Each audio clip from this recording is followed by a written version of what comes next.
Lo mismo pasa con las importaciones de soja. 80% de la soja es harina de soja. Entonces, fíjense, esta demanda se está concentrando fundamentalmente en los países asiáticos es importación de soja como poroto, por eso acá no aparece China, porque China no compra poroto, sino que compra fundamentalmente harina de soja, perdón, compra poroto de soja y aceite de soja y no compra harina porque la quieren producir ellos. Y Europa, que no pudo producir soja, porque no tiene tampoco clima para eso, es un gran importador y va a seguir siendo importador porque además ahí producen los pollos y los cerdos que está consumiendo Europa Oriental, que tampoco puede producir soja y produce poco maíz. Todo esto abre una perspectiva fenomenal dentro de la excelente que ya teníamos en el sector agropecuario argentino. Y estas son las importaciones globales de aceites vegetales.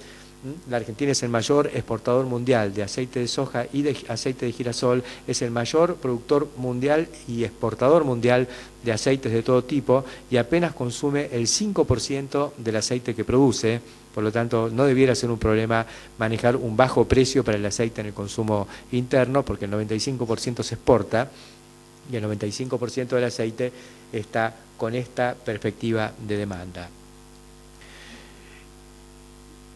Nada representa mejor que la transición dietética en China y la cuestión del uso de maíz para producir biocombustibles que este gráfico.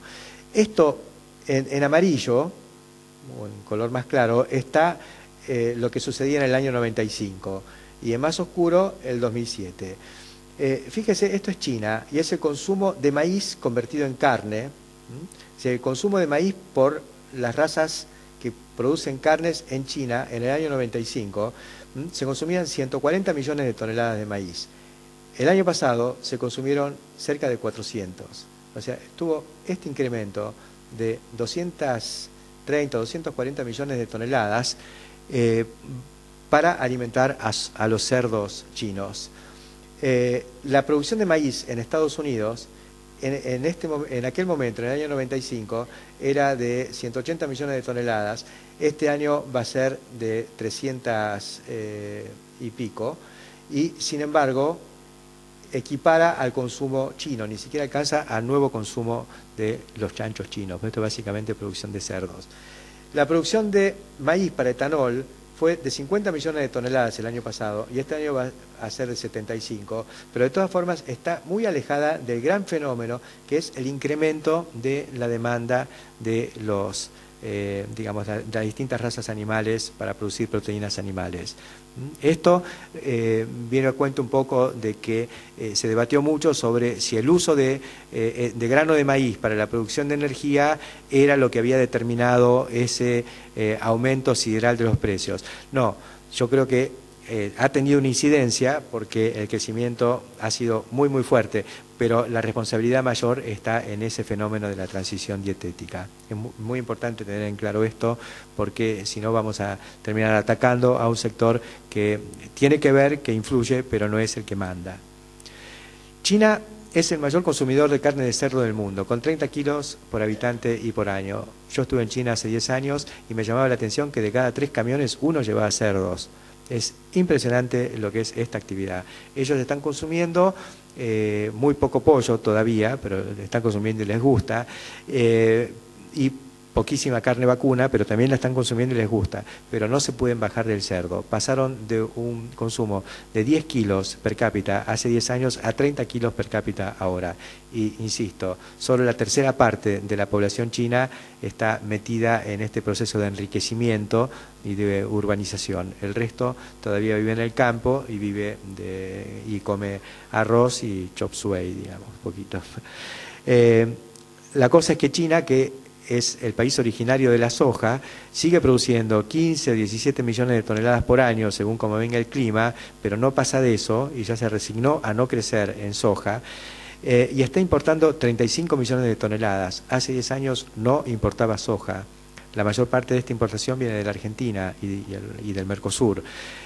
Así que en esto somos chino dependientes y y es un proceso que llegó para quedarse porque, salvo que nosotros defeccionemos y el crecimiento se concentre en Brasil, que está creciendo y va a volver a crecer y mucho, nosotros estamos frente a una perspectiva extraordinaria porque los chinos tienen que seguir.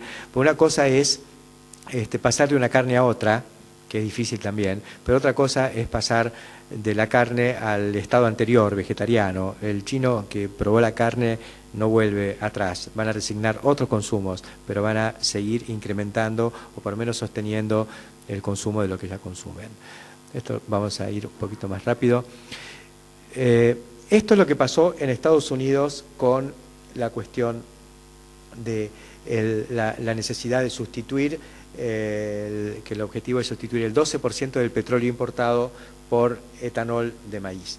Empezaron a proliferar las plantas de etanol en toda la zona productora de maíz de Estados Unidos, que es el centro. Esto es lo que se llama el Midwest o el Corn Belt, entonces el cinturón maicero, que es maicero y sojero, como acá, digamos, donde se hace maíz se hace soja. Lo que está en azul son las plantas que existían el año pasado y las que están en amarillo son las plantas que estaban en construcción. Fíjense la cantidad de plantas en construcción que tenían el año pasado. Ahora hay menos plantas en construcción porque casi todas estas ya se inauguraron, pero hay nuevas plantas y se han ido extendiendo incluso fuera de la zona de maíz, que es, este es el estado de Texas, que es una zona muy ganadera. Acá están los feedlots, los corrales de engorde de Estados Unidos, que antes llevaban maíz de la zona maicera para alimentar a los novillos en engorde, y ahora están llevando el maíz para producir alcohol y atender las necesidades de la demanda energética en este lugar, pero también porque junto con la producción de etanol se produce un coproducto que es alimento para el ganado. Entonces ahora traen maíz que lo destinan al ganado, pero también a la producción de etanol, y una parte de eso se recicla internamente como forraje para la hacienda. Y acá se refleja lo que es el crecimiento de la oferta de etanol en el mercado americano, que ha crecido hacia a lo malthus, digamos, ha crecido en progresión geométrica. El año pasado se consumieron 50 millones de toneladas de maíz para la producción de alcohol. Este año se van a producir 75, es decir, un crecimiento de un 50% en un año. Para que tengan una idea, la Argentina es el segundo exportador mundial de maíz y produjo el año pasado, este año bajó un poquito, pero el año pasado produjo su récord de 25 millones de toneladas. Es decir, que los americanos están procesando para etanol 3 cosechas enteras de maíz, que es la segunda industria de la Argentina, detrás de la soja.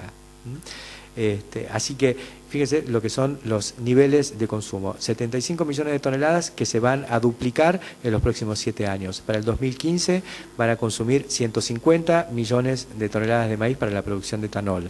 Y a partir de ahí se estabilizan, no van a consumir más maíz que ese, van a seguir en las 150 millones de toneladas, pero van a incorporar nuevas fuentes de materias primas para la producción de etanol, que es todo lo que se llama etanol de segunda generación. Todo esto sustituyendo en parte al consumo de naftas derivadas del petróleo. Ellos están desarrollando en toda la industria automotriz lo que se llaman los vehículos flex, que pueden consumir naftas que lleven desde un 85% de etanol hasta un 100% de nafta. Es decir, pueden sustituir la nafta de 0 a 85% con esos motores flex, que son tecnología brasileña. Brasil ha hecho punta en el desarrollo de esta tecnología del uso de alcohol en los motores. Ahora, todo esto el año pasado lo veíamos cuando se empieza a desatar el proceso con el incremento de los precios internacionales, y decíamos, la Argentina ya ganó aún sin haber salido a la cancha, porque nosotros no hicimos nada para desarrollar el negocio o el mercado de los biocombustibles. Seguíamos produciendo el mismo maíz que antes, no teníamos plantas de etanol, sí empezamos a hacer algunas plantas de biodiesel dentro de las aceiteras, porque la planta que tenía el aceite, en lugar de exportar aceite, lo convertía en biodiesel y exportaba biodiesel, lo que implicaba un valor agregado muy interesante. Pero digamos que no hicimos grandes esfuerzos. Se elaboró una ley y salió una ley de biocombustibles que obliga al corte obligatorio, pero está tan llena de regulaciones